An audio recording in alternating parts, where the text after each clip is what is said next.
Hi hello everybody, ಇದು ಸುಮುಖ ಈ ಸೊಲ್ಯೂಷನ್ಸ್ಗೆ ತಮ್ಮೆಲ್ಲರಿಗೂ ಹಾರ್ದಿಕ ಸ್ವಾಗತ. ಸೊ ಇದು 3rd ಮತ್ತು 4th ಜಾನ್ವರಿಗೆ ಸಂಬಂಧಿಸಿದ ಸುದ್ದಿ ವಿಷಯಗಳು ಮತ್ತು MCQsಗಳು. ಸೆಷನ್ ಅನ್ನು ಪ್ರಾರಂಭ ಮಾಡುವ ಮುಂಚೆ 1st and 2nd ಜಾನ್ವರಿ 2022ಗೆ ಸಂಬಂಧಿಸಿದ ಕ್ವೆಶ್ಚನ್ಸ್ ಫಾರ್ ದ ಡೇ, ಇದರ ಸೊಲ್ಯೂಷನ್ಸ್ ಹೀಗಿದೆ. ತೈವಾನ್ನ ಹಿಂದಿನ ಹೆಸರೇನು? ಫಾರ್ಮೋಸಾ, ಅದು ಕರೆಕ್ಟ್ ಆಗಿರುವಂತಹ ಉತ್ತರ. ಹಾಗೆಯೇ which dynasty was overthrown after the 1911 revolution in China? It is a Manchu dynasty. Which year Foreign Contribution Regulation Act was enacted by the Parliament? The right answer is option ಅಲ್ಲ 1976. So ಇವತ್ತಿನ session ಅನ್ನು ನಾವು ಪ್ರಾರಂಭ ಮಾಡುವ. Who is not part of the 3-member committee appointed by the central government to revisit the criteria for 10% reservation for the economically weaker sections in educational institutions and government jobs? ಶೈಕ್ಷಣಿಕ ಸಂಸ್ಥೆಗಳು ಮತ್ತು ಸರ್ಕಾರಿ ಉದ್ಯೋಗಗಳಲ್ಲಿ ಆರ್ಥಿಕವಾಗಿ ದುರ್ಬಲ ವರ್ಗಗಳಿಗೆ 10% ಮೀಸಲಾತಿಯ ಮಾನದಂಡಗಳನ್ನು ಮರುಪರಿಶೀಲಿಸಲು ಕೇಂದ್ರ ಸರ್ಕಾರವು ನೇಮಿಸಿದ 3 ಸದಸ್ಯ ಸಮಿತಿಯಲ್ಲಿ ಯಾರು ಭಾಗವಾಗಿಲ್ಲ? ಸೊ ಇದರಲ್ಲಿ ಕರೆಕ್ಟ್ ಉತ್ತರ ಇದಕ್ಕೆ ಹರ್ಷ್ ಮೆಹ್ತಾ. ಸೊ ಈ ಪ್ರಶ್ನೆ ಬಗ್ಗೆ ಬಹಳಷ್ಟು ದಿನಗಳಿಂದ ನಾವು ನಮ್ಮ ಹಲವಾರು ವಿಡಿಯೋಗಳಲ್ಲಿ ಇದರಲ್ಲಿ ನಾವು ಚರ್ಚೆ ಮಾಡಿದ್ದೇವೆ. We have discussed many aspects about this. So ನಮ್ಮ ಸಂವಿಧಾನದ 103ನೇ ತಿದ್ದುಪಡಿ 2019ರ ಈ ತಿದ್ದುಪಡಿ ಏನ್ ಮಾಡ್ತದೆ ಅಂತ ಹೇಳಿದ್ರೆ 10% ಈ ನಮ್ಮ ಆರ್ಥಿಕವಾಗಿ ಹಿಂದುಳಿದ ವರ್ಗಗಳ ಒಂದು ಮೀಸಲಾತಿಗೆ ಇದು ಅನುವು ಮಾಡಿ ಕೊಡ್ತದೆ. ಸೊ ಈ ಮೀಸಲಾತಿಯನ್ನು ಪ್ರಶ್ನಿಸಿ ಸುಪ್ರೀಂ ಕೋರ್ಟ್ ಕೆಲವೆಲ್ಲ ಒಂದು ರೀತಿಯ ಪ್ರಶ್ನೆಗಳನ್ನು ಕೇಳಿದೆ ಕೇಂದ್ರ ಸರ್ಕಾರಕ್ಕೆ. ಅಂದ್ರೆ 8 ಲಕ್ಷ ಮಿತಿ, ಅಂದ್ರೆ 8 ಲಕ್ಷಕ್ಕಿಂತ ಕಡಿಮೆ ವಾರ್ಷಿಕ ವರಮಾನ ಇರುವವರು ಈ ಒಂದು EWS ಕ್ಯಾಟಗರಿಯಲ್ಲಿ ಬರುವಂತವರು. ಸೊ 8 ಲಕ್ಷ ಲಿಮಿಟ್ಗೆ ನೀವು ಏನು ಮಾನದಂಡವನ್ನು ಅನುಸರಿಸಿದ್ರಿ? ಈ 8 ಲಕ್ಷ ಮಿತಿಗೆ ಅನುಸಾರವಾಗಿ ನೀವೇನಾದ್ರೂ ಜನಸಂಖ್ಯಾಶಾಸ್ತ್ರೀಯ ಸಂಶೋಧನೆ ಅಥವಾ ಏನಾದ್ರೂ ಸಮೀಕ್ಷೆಗಳನ್ನು ಮಾಡಿಕೊಂಡಿದ್ದೀರಾ? ಸೊ ಈ ರೀತಿಯ ಪ್ರಶ್ನೆಗಳನ್ನು ಕೇಂದ್ರ ಸರ್ಕಾರಕ್ಕೆ ಸುಪ್ರೀಂ ಕೋರ್ಟ್ ಕೇಳಿದೆ. ಸೊ ಈ ನಿಟ್ಟಿನಲ್ಲಿ ಕೇಂದ್ರ ಸರ್ಕಾರ ಏನ್ ಮಾಡಿದೆ ಅಂತ ಹೇಳಿದ್ರೆ ನವೆಂಬರ್ 30ಕ್ಕೆ 3 ಸದಸ್ಯರ ಒಂದು ಸಮಿತಿಯನ್ನು ರಚಿಸಿದೆ. ಅದೇ ನಮ್ಮ ಪ್ರಶ್ನೆಯಲ್ಲಿ ಹಾಕಿರುವಂತದ್ದು. ಅದು Ajay Bhushan Pandey, VK Malhotra, he is a member secretary of ICSSR, and Sanjeev Sanyal, he is a principal economic advisor to the center. So ಈ 3 ಸದಸ್ಯರ ಸಮಿತಿ ಡಿಸೆಂಬರ್ 31ರಂದು ಕೇಂದ್ರಕ್ಕೆ ಒಂದು ವರದಿಯನ್ನು ಸಲ್ಲಿಸಿದೆ. ಆ ವರದಿಯಲ್ಲಿ ಏನ್ ಹೇಳ್ತಾರೆ ಅಂತ ಹೇಳಿದ್ರೆ ಈ 8 ಲಕ್ಷ ಆರ್ಥಿಕ ಮಿತಿ ಏನು EWS ಕೋಟಾಗಿ ಮಾಡಿದ್ದಾರೆ ಅದನ್ನು ಹಾಗೇನೆ ರಿಟೈನ್ ಮಾಡಬಹುದು, ಅದ್ರಲ್ಲಿ ಏನು ತೊಂದರೆ ಇಲ್ಲ ಅಂತ ಹೇಳಿದ್ದಾರೆ. ಹಾಗೆ EWS may exclude irrespective of income a person whose family has 5 acres of agricultural land and above. ಅಂದ್ರೆ 5 ಎಕರೆಗಿಂತ ಹೆಚ್ಚಿನ ಕೃಷಿ ಭೂಮಿಯನ್ನು ಹೊಂದಿರುವವರನ್ನು ಈ EWS ಕೋಟಾದಿಂದ ಹೊರಗಿಡಬಹುದು. ಮತ್ತು ಮನೆ ಅಥವಾ ರೆಸಿಡೆನ್ಷಿಯಲ್ ಅಸೆಟ್ಗೆ ಸಂಬಂಧಿಸಿದಾಗೆ ಯಾವುದೇ ಇಲ್ಲಿ ರೀತಿಯ ಬದಲಾವಣೆಗಳಿಲ್ಲ. ಹಾಗೆ ಇನ್ನೊಂದು ವಿಶೇಷವಾಗಿ ಏನ್ ಹೇಳಿದ್ದಾರೆ ಅಂತ ಹೇಳಿದ್ರೆ ಸಡನ್ ಆಗಿ ಈ ಒಂದು adoption of new criteria in the committee report would delay. So ಇದರ ಬಗ್ಗೆ ನಾವು ಇನ್ನೂ ಹೆಚ್ಚುವರಿಯಾಗಿ ತಡೆ ಮಾಡಿದ್ರೆ ಈಗ ಹೇಗೆ ಎಕ್ಸಿಸ್ಟಿಂಗ್ 8 ಲಕ್ಷ ಮಿತಿ ಇದೆ ಅದಕ್ಕೆ ಅನುಸಾರವಾಗಿ ಮಾಡಿಕೊಡುವುದರಲ್ಲಿ ಏನು ಸಂದೇಹ ಇಲ್ಲ. ಯಾಕಂದ್ರೆ ಇನ್ನೂ ಪುನಃ ನಾವು ಇದರ ಬಗ್ಗೆ ಚರ್ಚೆ ಮತ್ತು ಅದನ್ನು ಡಿಲೇ ಮಾಡಿದಷ್ಟು ಎಜುಕೇಶನ್ ಅಂದ್ರೆ ಅಡ್ಮಿಷನ್ಸ್ ನೀಟ್ ಪ್ರಕ್ರಿಯೆಗೆ ಒಳಗಾಗುವಂತ ವಿದ್ಯಾರ್ಥಿಗಳಿಗೆಲ್ಲ ಇದರಲ್ಲಿ ತುಂಬಾ ತೊಂದರೆ ಆಗ್ಲಿಕ್ಕಿದೆ ಅಂತ ಹೇಳುವಂತ ಒಂದು ರೆಕಮೆಂಡೇಶನ್ ಅನ್ನು ಕೂಡ ಈ ಸಮಿತಿಯು ಕೇಂದ್ರಕ್ಕೆ ಒಪ್ಪಿಸಿದೆ. ಈಗ 2ನೇ ಪ್ರಶ್ನೆ. ಎಕ್ಸಸೈಸ್ ಮಿಲಾನ್ ಭಾರತೀಯ ನೌಕಾಪಡೆಯ ಅತಿ ದೊಡ್ಡ ನೌಕಾ ಅಭ್ಯಾಸ ಫೆಬ್ರವರಿ 2022ರಲ್ಲಿ ಎಲ್ಲಿ ಆಯೋಜಿಸಲಾಗಿದೆ? Exercise Milan, the largest naval exercise of Indian Navy, is scheduled to be held in February at. So here the right answer is Visakhapatnam is the right answer here. Okay, andre illi option C is the right answer.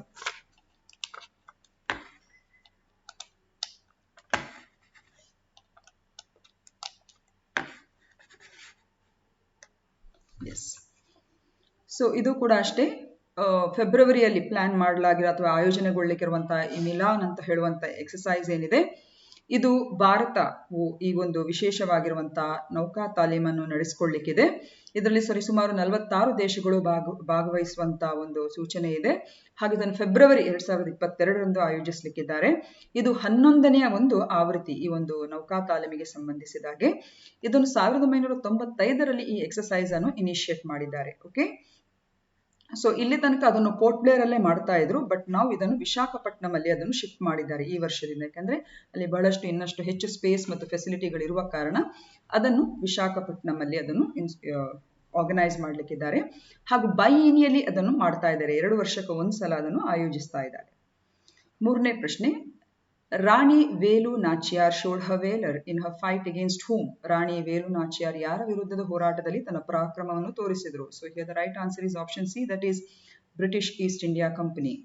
So ಯಾರಿವರು ವೇಳು ನಾಚಿಯಾರ್ ಅಂತ ಹೇಳುವವರು? So ಇವರು Shivaganga estate ಅಂದ್ರೆ ಮದುರೈ ಜಿಲ್ಲೆ, ಈಗಿನ ತಮಿಳುನಾಡಿನಲ್ಲಿರುವಂತಹ ಆ ಭಾಗದ ಒಂದು ರಾಣಿಯವರು. And she is a first queen, ಅಂದ್ರೆ ಇವರು ಈಸ್ಟ್ ಇಂಡಿಯಾ ಕಂಪನಿ ಜೊತೆ ಯುದ್ಧಕ್ಕಿಳಿದಂತ ಪ್ರಥಮ ಭಾರತೀಯ ರಾಣಿ ಅಂತ ಹೇಳುವಂತ ಕ್ರೆಡಿಟ್ ಇವರಿಗಿರುವಂಥದ್ದು. ಹಾಗೇನೆ ಇವರನ್ನು ತುಂಬಾ ವಿಶೇಷವಾಗಿ she is widely known as Veeramangai ಅಥವಾ ಬ್ರೇವ್ ಕರೇಜಿಯಸ್ ವುಮೆನ್, ಶೂರ ಮಹಿಳೆ ಅಂತ ಹೇಳುವಂತ ಬಿರುದು ಕೂಡ ಇವರಿಗಿದೆ. ಇವರ ಪತಿಯಾದ ಮುತ್ತು ವದುಗನಾಥ ಪೆರಿಯವಡುವಾ ತೆರವಾರ್, ಓಕೆ, ಅವರ ಹಸ್ಬೆಂಡ್ ಇವರು. ಸೊ ಇವರು ಅಂದ್ರೆ ಅವರ ಪತಿಯವರು. ಇವರು ಬ್ರಿಟಿಷ್ ಈಸ್ಟ್ ಇಂಡಿಯಾ ಕಂಪನಿ ಜೊತೆ ಯುದ್ಧದಲ್ಲಿ ಅವರು ಮಡಿತಾರೆ. ಸೊ ಆಗ ಇವರು ಬ್ರಿಟಿಷರ ಜೊತೆ ಅಂದ್ರೆ ಬ್ರಿಟಿಷ್ ಈಸ್ಟ್ ಇಂಡಿಯಾ ಕಂಪನಿ ಜೊತೆ ಇವರು ಕೂಡ ಯುದ್ಧಕ್ಕೆ ಇಳಿತಾರೆ. ಅದಲ್ಲದೆ ಇವರು ಹೈದರಾಲಿ ಜೊತೆ ಒಂದು ರೀತಿಯ ಅಲಯನ್ಸ್ ಅನ್ನು ಮಾಡಿ ಈಸ್ಟ್ ಇಂಡಿಯಾ ಕಂಪನಿ ಜೊತೆ ಅಂದ್ರೆ ಅವರ ಜೊತೆ ಯುದ್ಧಕ್ಕೆ ಅವರು ಇಳಿತಾರೆ ಇನ್ ಇಯರ್ 1980. ಸೊ ಈ ಒಂದು ಕೊಲಾಬರೇಷನ್ ಅಲ್ಲಿ ಹೈದರಾಲಿ ಮತ್ತು ಗೋಪಾಲ್ ನಾಯ್ಕರ್ ಇನ್ ಕೊಲಾಬರೇಷನ್ ಅಂದ್ರೆ ಆಗ್ಲೇ ಹೇಳಿದಾಗೆ ಹೈದರಾಲಿ ಮತ್ತು ಗೋಪಾಲ ನಾಯ್ಕರ್ ಇವರ ಒಂದು ರೀತಿಯ ಕೊಲಾಬರೇಷನ್ ಅಥವಾ ಸಹಕಾರದೊಂದಿಗೆ ಬ್ರಿಟಿಷರ ವಿರುದ್ಧ ಇವರೊಂದು ಯುದ್ಧ ಸಾರಿ ಅದರಲ್ಲಿ ಅವರು ಗೆಲುವನ್ನು ಸಾಧಿಸ್ತಾರೆ. ಸೊ ಒಟ್ಟಾರೆಯಾಗಿ ನೋಡುವುದಿದ್ರೆ ಬ್ರಿಟಿಷ್ ಈಸ್ಟ್ ಇಂಡಿಯಾ ಕಂಪನಿ ಜೊತೆ ಮೊದಲಿಗೆ ಯುದ್ಧಕ್ಕಿಳಿದಂತ ಒಂದು ಭಾರತೀಯ ಮಹಿಳೆ ಅಂತ ಹೇಳಿದ್ರೆ it is none other than it is Rani Velu Nachiyar, Rani Velu Nachiyar of Tamil Nadu. ಈಗ ಇದನ್ನು ಯಾತಕ್ಕೋಸ್ಕರ ನಾವು ಪ್ರಶ್ನೆಯಲ್ಲಿ ಹಾಕಿದ್ದೇವೆ ಅಂತ ಹೇಳಿದ್ರೆ, prime minister Narendra Modi he paid tribute to Rani Velu Nachiyar on her birth anniversary. So ಆ ಒಂದು ಟ್ವೀಟ್ ಅಲ್ಲಿ ಪ್ರೈಮ್ ಮಿನಿಸ್ಟರ್ ಅವ್ರು ಏನ್ ಹೇಳ್ತಾರೆ ಅಂತ ಹೇಳಿದ್ರೆ, ಈ ರಾಣಿಯ ವಿಶಿಷ್ಟ ಸೇವೆಯನ್ನು ನಾವು ಸ್ಮರಿಸುವಂಥದ್ದು. ಯಾಕಂದ್ರೆ ಅವರಿಗೆ ಆ ಸಂದರ್ಭದಲ್ಲಿ ಬ್ರಿಟಿಷರ ವಿರುದ್ಧ ಹೋರಾಡಿದಂತ ಒಂದು ನಿಟ್ಟಿನಲ್ಲಿ ಅವರನ್ನು ನಾವು ಖಂಡಿತವಾಗಿ ನೆನಪಿಸಿಕೊಳ್ಳೇಬೇಕು. ಹಾಗೂ ಇವರ ಶೂರತೆ ಮುಂಬರುವಂತ ಒಂದು ಪೀಳಿಗೆಗೆ ಒಂದು ಮಾದರಿ ಅಂತ ಹೇಳಿಬಿಟ್ಟು she personifies the spirit of Nari Shakti ಅಂತ ಕೂಡ ಅವರಲ್ಲಿ ತಿಳಿಸ್ತಾರೆ.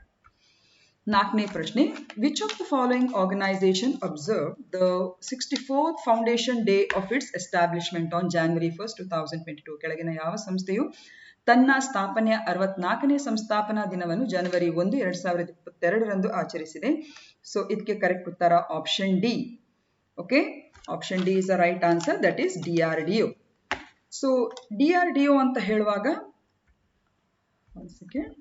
ಓಕೆ, ಸೊ DRDO ಇದರ ಎಸ್ಟಾಬ್ಲಿಷ್ಮೆಂಟ್ ಜನವರಿ 1, 1958 ಆಗಿರುವಂಥದ್ದು. ಹಾಗೂ ಇದು ನಮ್ಮ ದೇಶದ ಒಂದು ಸಂಶೋಧನಾ ಮತ್ತು ಅಭಿವೃದ್ಧಿ ಅಂದ್ರೆ ಮಿನಿಸ್ಟ್ರಿ ಆಫ್ ಡಿಫೆನ್ಸ್, ನಮ್ಮ ರಕ್ಷಣಾ ಸಚಿವಾಲಯಕ್ಕೆ ಸಂಬಂಧಿಸಿದ ರಿಸರ್ಚ್ ಮತ್ತು ಡೆವಲಪ್ಮೆಂಟ್ ನ ಒಂದು ಪ್ರಮುಖ ಒಂದು ಅಂಗಸಂಸ್ಥೆಯಾಗಿದೆ. ಹಾಗೂ ಇದರ ಮುಖ್ಯ ಉದ್ದೇಶ ನಮ್ಮ ರಕ್ಷಣಾ ತಂತ್ರಜ್ಞಾನ ಹಾಗೂ ವ್ಯವಸ್ಥೆಗಳಲ್ಲಿ ಹಾಗೂ ನಮ್ಮ ಮಿಲಿಟರಿ ಕಾರ್ಯಪಡೆಗೆ ಸಂಬಂಧಿಸಿದಾಗೆ ಉನ್ನತ ರೀತಿಯ ಒಂದು ರಕ್ಷಣಾ ವ್ಯವಸ್ಥೆ ಮತ್ತು ಅಭಿವೃದ್ಧಿ ಮೂಲಕ ಹೆಚ್ಚುವರಿಯಾಗಿರುವಂತಹ ಒಂದು ತಂತ್ರಜ್ಞಾನವನ್ನು ಬಳಸಿ ನಮ್ಮ ದೇಶವು ಈ ರಕ್ಷಣಾ ಸಾಮಗ್ರಿಗಳು ಮತ್ತು ತಂತ್ರಜ್ಞಾನದಲ್ಲಿ ಸ್ವಾವಲಂಬನೆ ಹೊಂದುವ ನಿಟ್ಟಿನಲ್ಲಿ ಈ ಸಂಸ್ಥೆಯು ಕಾರ್ಯನಿರ್ವಹಿಸುತ್ತದೆ. ಸೊ ಆಗ್ಲೇ ಹೇಳಿದಾಗೆ ಇದು 1958ರಲ್ಲಿ 3 ಪ್ರಮುಖ ಹಿಂದೆ ಕಾರ್ಯನಿರ್ವಹಿಸ್ತಾ ಇದ್ದಂತ ಸಂಸ್ಥೆಗಳ ಒಂದು ಅದನ್ನು ಅಮಾಲ್ಗಮೇಷನ್ ಮಾಡಿದ್ರು, ಅಂದ್ರೆ ಒಟ್ಟು ಸೇರಿಸಿ ಅದು ಮಾಡಿರುವಂಥದ್ದು. ಒಂದು ಟೆಕ್ನಿಕಲ್ ಡೆವಲಪ್ಮೆಂಟ್ ಎಸ್ಟಾಬ್ಲಿಷ್ಮೆಂಟ್ ಅಂತ ಹೇಳಿಬಿಟ್ಟು ತಾಂತ್ರಿಕ ಅಭಿವೃದ್ಧಿ ಸಂಸ್ಥೆ, ಹಾಗೆಯೇ ಭಾರತೀಯ army and directorate of technical development and production ಹಾಗೂ ಡಿಫೆನ್ಸ್ ಸೈನ್ಸ್ ಆರ್ಗನೈಸೇಷನ್. ಸೊ ಈ 3 ಸಂಸ್ಥೆಗಳ ಒಟ್ಟು ಅಮಾಲ್ಗಮೇಷನ್ ಜೊತೆಯಲ್ಲಿ ಈ 1958ಅಲ್ಲಿ ಈ ಒಂದು ಸಂಸ್ಥೆ DRDO, ರಕ್ಷಣಾ ಸಂಶೋಧನೆ ಅಭಿವೃದ್ಧಿ ಸಂಸ್ಥೆ ಅಂತ ಹೇಳುವಂತಹ ಸಂಸ್ಥೆ ಅಸ್ತಿತ್ವಕ್ಕೆ ಬಂತು. ಈ ಸಂಸ್ಥೆಯ ಮೋಟೋ ಅಥವಾ ಉದ್ದೇಶ ನೀವು ನೋಡಬಹುದು, ಬಲಸ್ಯ ಮೂಲಂ ವಿಜ್ಞಾನಂ ಅಂತ ಹೇಳಿಬಿಟ್ಟು, ಅಂದ್ರೆ the source of science is strength, the source of strength is science ಅಂತ ಹೇಳುವಂಥದ್ದು. ಓಕೆ, ಆ ರೀತಿಯ ಒಂದು ಮೋಟೋ ಇದು ಹೊಂದ್ಕೊಂಡಿದೆ. ಹಾಗೂ ಇದರ ಕೇಂದ್ರ ಕಚೇರಿ ನವದೆಹಲಿಯಲ್ಲಿ ಇರುವಂಥದ್ದು. ಇದರ ಪ್ರಸಕ್ತ ಅಧ್ಯಕ್ಷರು ಡಾಕ್ಟರ್ G. ಸತೀಶ್ ರೆಡ್ಡಿ ಅವರು. ಸೊ ಈ ಪ್ರಶ್ನೆಯನ್ನು ಹಾಕಿರುವಂತಹ ಉದ್ದೇಶ ಇಷ್ಟೇ. ಪ್ರೆಸ್ ಇನ್ಫಾರ್ಮೇಶನ್ ಬ್ಯೂರೋ ಹಾಗೂ ಬಹಳಷ್ಟು ಇತರ ದಿನಪತ್ರಿಕೆಯಲ್ಲಿ ಬಂದಿರುವಂತಹ ಮಾಹಿತಿ ಏನಂತ ಹೇಳಿದ್ರೆ, ಈ DRDO ಇತ್ತೀಚೆಗೆ ತನ್ನ 64ನೇ ಸಂಸ್ಥಾಪನಾ ದಿನವನ್ನು ಜನವರಿ 1, 2022 ಇದು ಆಯೋಜಿಸಿತು. ಹಾಗೆಯೇ secretary department of defence R&D research and development ಮತ್ತು ನಮ್ಮ ಚೇರ್ಮನ್ DRDO ಇದರ ಚೇರ್ಮನ್ ಅಥವಾ ಈಗಿನ ಪ್ರಸಕ್ತ ಅಧ್ಯಕ್ಷರಾಗಿರುವಂತಹ ಡಾಕ್ಟರ್ G. ಸತೀಶ್ ರೆಡ್ಡಿ ಅವರು DRDO ಇದರ ಫ್ರೆಟರ್ನಿಟಿಯನ್ನು ನವದೆಹಲಿಯಲ್ಲಿ ಅವರು ಅಡ್ರೆಸ್ ಮಾಡಿ ಈ ಸಂಸ್ಥೆಯ ಬಗ್ಗೆ ಹೆಚ್ಚುವರಿಯಾಗಿ ಮಾತಾಡಿದರು. ನಾವು 5ನೇ ಪ್ರಶ್ನೆ, a very important question actually. Who promoted the principle of Nai Talim. ನೈ ತಾಲೀಮ್ ತತ್ವವನ್ನು ಯಾರು ಪ್ರಚಾರ ಮಾಡಿದ್ರು? ಸೊ ಇದಕ್ಕೆ ಕರೆಕ್ಟ್ ಉತ್ತರ option D, that is Mahatma Gandhi. So ನೈ ತಾಲೀಮ್ ಅಂತ ಹೇಳಿದ್ರೆ ಇದರ ಹೆಸರು ಮಹಾತ್ಮ ಗಾಂಧಿ ಅವರ ಹೆಸರು ನಮಗೆ ನೆನಪೇ ಆಗ್ಬೇಕು. ಯಾಕಂದ್ರೆ ಇದು ಮಹಾತ್ಮ ಗಾಂಧಿ ಶಿಕ್ಷಣ ವ್ಯವಸ್ಥೆಗೆ ಸಂಬಂಧಿಸಿದಾಗೆ ಇದು ಜನಪ್ರಿಯಗೊಳಿಸಿದಂತ ಒಂದು ತತ್ವ ಇದು.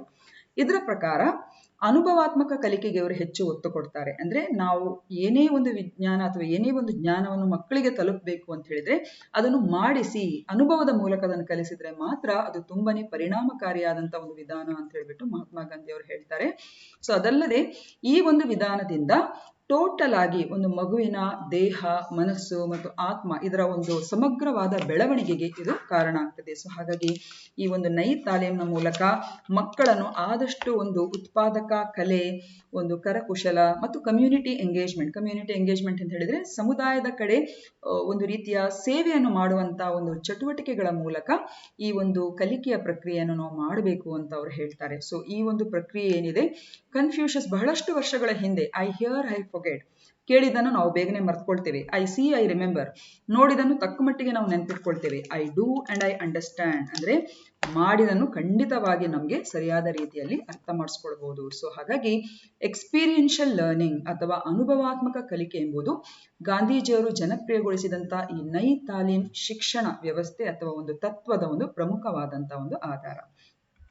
ಸೊ ಈ ಪ್ರಶ್ನೆಯನ್ನು ನಾವಿಲ್ಲಿ ಯಾಕೆ ಹಾಕಿದ್ದೇವೆ ಅಂತ ಹೇಳಿದ್ರೆ, ಪ್ರೆಸ್ ಇನ್ಫಾರ್ಮೇಶನ್ ಬ್ಯೂರೋ ಅಲ್ಲಿ ಬಂದಿರುವಂತಹ ಮಾಹಿತಿ ಪ್ರಕಾರ ನಮ್ಮ ದೇಶದ ಉಪರಾಷ್ಟ್ರಪತಿಯಾಗಿರುವಂತಹ ಶ್ರೀ ವೆಂಕಯ್ಯ ನಾಯ್ಡು ಅವರು ನಮ್ಮ ನೂತನ ಅಂದ್ರೆ ನ್ಯಾಷನಲ್ ಎಜುಕೇಶನ್ ಪಾಲಿಸಿ ಏನಿದೆ ಇದು ನೈ ತಾಲೀಮ್ ಅಂದ್ರೆ ಮಹಾತ್ಮ ಗಾಂಧಿ ಅವರು ಅಂದೇ ಶಿಕ್ಷಣದ ಬಗ್ಗೆ ಒಂದು ಅವರ ವಿಚಾರಧಾರೆ ನೈ ತಾಲೀಮ್ ಅಂತ ಹೇಳುವಂತ ವಿಚಾರಧಾರೆಯ ಎಲ್ಲ ಅಂಶಗಳು ಕೂಡ ಈ ನಮ್ಮ ರಾಷ್ಟ್ರೀಯ ಶಿಕ್ಷಣ ಹೊಸ ರಾಷ್ಟ್ರೀಯ ಶಿಕ್ಷಣ ನೀತಿಯಲ್ಲಿ ಅದು ರಾಷ್ಟ್ರೀಯ ಶಿಕ್ಷಣ ನೀತಿಯಲ್ಲಿ ನಾವು ಅಳವಡಿಸಿಕೊಂಡಿದ್ದೇವೆ ಅಂತ ಹೇಳಿಬಿಟ್ಟು ತಮ್ಮ ಈ ಒಂದು ಸಿಲ್ವರ್ ಜುಬ್ಲಿ ಸೆಲೆಬ್ರೇಷನ್ಸ್ ಅಂದ್ರೆ ಮಹಾತ್ಮ ಗಾಂಧಿ ಇಂಟರ್ನ್ಯಾಷನಲ್ ಹಿಂದಿ ಯೂನಿವರ್ಸಿಟಿ ವಾರ್ಧಾದಲ್ಲಿರುವಂತ ಆ ಸಂಸ್ಥೆಯ ಸಿಲ್ವರ್ ಜುಬ್ಲಿ ಸೆಲೆಬ್ರೇಷನ್ಸ್ ನ ಅಂಗವಾಗಿ ಈ ನೈ ತಾಲೀಮ್ ಅಂತ ಹೇಳುವಂತ ಈ ಒಂದು ಮಹಾತ್ಮ ಗಾಂಧಿ ಅವರ ತತ್ವ, ಶಿಕ್ಷಣಕ್ಕೆ ಸಂಬಂಧಿಸಿದ ಈ ತತ್ವದ ಬಗ್ಗೆ ಅವರು 1937 ಅಲ್ಲಿ ಇದನ್ನು ಅವರು ಪ್ರಪೌಂಡ್ ಮಾಡಿರುವಂತದ್ದು.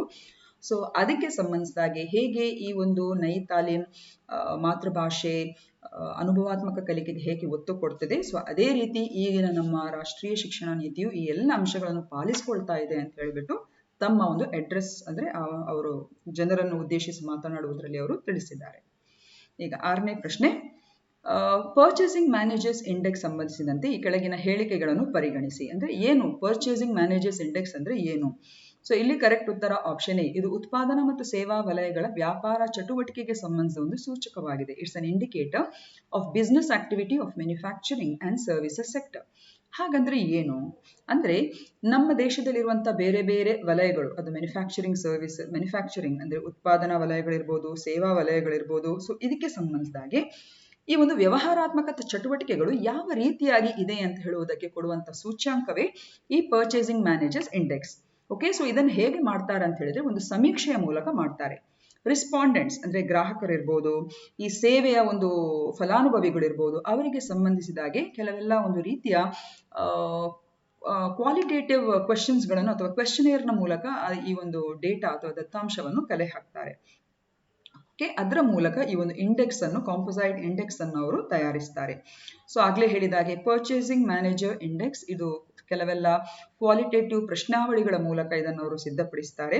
ಅಂದ್ರೆ ಹೇಗಿದೆ ಔಟ್ಪುಟ್, ಹೊಸ ಆರ್ಡರ್ಸ್ಗಳು ಸಿಗ್ತಾ ಇದೆಯಾ, ಬಿಸ್ನೆಸ್ ಎಕ್ಸ್ಪೆಕ್ಟೇಷನ್ಸ್. ಸೊ ಈಗೆಲ್ಲ ಬೇರೆ ಬೇರೆ ರೀತಿಯ ಕ್ವೆಶನೇರ್ಗಳನ್ನು ಅಲ್ಲಿ ಸಿದ್ಧಪಡಿಸ್ತಾರೆ. ಹಾಗೂ ಪ್ರತಿ ತಿಂಗಳು ಈ ಒಂದು ಇಂಡೆಕ್ಸ್ ಅನ್ನು ಅವರು ಸಿದ್ಧಪಡಿಸ್ತಾರೆ. ಸೊ ಪ್ರತಿ ತಿಂಗಳಿಗೆ ಅನುಸಾರವಾಗಿ ಹೇಗೆ ನಮ್ಮ ವಲಯಗಳಲ್ಲಿ ಕಾರ್ಯಚಟುವಟಿಕೆಗಳು, ಆರ್ಥಿಕ ಕಾರ್ಯಚಟುವಟಿಕೆಗಳು ನಡೆಸ್ತದೆ ಎಂಬುದನ್ನು ಇದು ತಿಳಿಸ್ಕೊಡುವಂತಹ ಒಂದು ಪ್ರಯತ್ನ. ಸೊ ಇದಕ್ಕೆ ಸಂಬಂಧಿಸಿದಾಗಿ ಸೂಚ್ಯಾಂಕದಲ್ಲಿ ನಮಗೆ ಈ ವಿವರಗಳು ಗೊತ್ತಾಗ್ತದೆ. ನೋಡಿ, PMI ಇದೆಯಲ್ಲ, ಅದು 0 to 100 ಆ ಒಂದು ಇದರಲ್ಲಿ ರೇಂಜ್ ಅಲ್ಲಿ ನಾವು ಅದನ್ನು ಅಸೆಸ್ ಮಾಡ್ತೇವೆ. ಸೊ ಅಬೌವ್ 50 ಇದೆ ಅಂತ ಹೇಳಿದ್ರೆ it represents an expansion when compared to the previous month. ಅಂದ್ರೆ ಉತ್ಪಾದನಾ ಮತ್ತು ಸೇವಾ ವಲಯಗಳ ಚಟುವಟಿಕೆಗಳಲ್ಲಿ ಒಂದು ಎಕ್ಸ್ಪಾನ್ಷನ್ ಉಂಟಾಗಿದೆ, ಇದರ ಸೇವೆ ಇನ್ನೂ ವಿಸ್ತಾರಗೊಂಡಿದೆ ಅಥವಾ ಆ ಪ್ರಕ್ರಿಯೆ ಆರ್ಥಿಕ ಚಟುವಟಿಕೆಗಳು ವಿಸ್ತಾರಗೊಂಡಿದೆ ಅಂತ ಹೇಳುವಂತ ಒಂದು ಸೂಚ್ಯಾಂಕ ಅದು. ಹಾಗೆಯೇ ಇಫ್ ಇಟ್ ಈಸ್ ಅಂಡರ್ 50 ಅಂದ್ರೆ 50ಕ್ಕಿಂತ ಕಡಿಮೆ ಇದೆ ಅಂತ ಹೇಳಿದ್ರೆ ಆರ್ಥಿಕ ಮತ್ತು ಸೇವಾ ಚಟುವಟಿಕೆಗಳ ಈ ಒಂದು ಸೂಚ್ಯಾಂಕ ಏನನ್ನು ಸೂಚಿಸ್ತದೆ ಅಂತ ಹೇಳಿದ್ರೆ ಸಂಕುಚಿತತೆಯನ್ನು, ಆರ್ಥಿಕ ಚಟುವಟಿಕೆಗಳ ಸಂಕುಚಿತತೆಯನ್ನು ಅದು ಸೂಚಿಸ್ತದೆ. 50 ಸೂಚಿಸ್ತಾ ಇದೆ ಅಂತ ಹೇಳಿದ್ರೆ ಒಂದು ನ್ಯೂಟ್ರಲ್, ಯಾವುದೇ ರೀತಿಯ ಬದಲಾವಣೆ ಇಲ್ಲ ಅಂತ ಹೇಳುವುದನ್ನು ಸೂಚಿಸ್ತದೆ. Okay, so if the PMI of the previous month is higher than the PMI of the current month, it represents that the economic is contracting. ಅಂದ್ರೆ ಕಳೆದ ತಿಂಗಳಿಗಿಂತ ನಮ್ಮ PMI ಅಂದ್ರೆ ಈಗಿನ ತಿಂಗಳಿಗಿಂತ ಕಳೆದ ತಿಂಗಳಿನ PMI ಜಾಸ್ತಿ ಇದೆ ಅಂತ ಹೇಳಿದ್ರೆ ಅದೇನನ್ನು ಸೂಚಿಸ್ತದೆ? ಇಕನಾಮಿ ಇಸ್ ಕಾಂಟ್ರಾಕ್ಟಿಂಗ್, ಅಂದ್ರೆ ಆರ್ಥಿಕತೆ ದೇಶದ್ದು ಅದು ಸಂಕುಚಿತಗೊಳಿಸ್ತಾ ಇದೆ ಅಂತ ಹೇಳುವುದನ್ನು ಅದು ಸೂಚಿಸ್ತದೆ.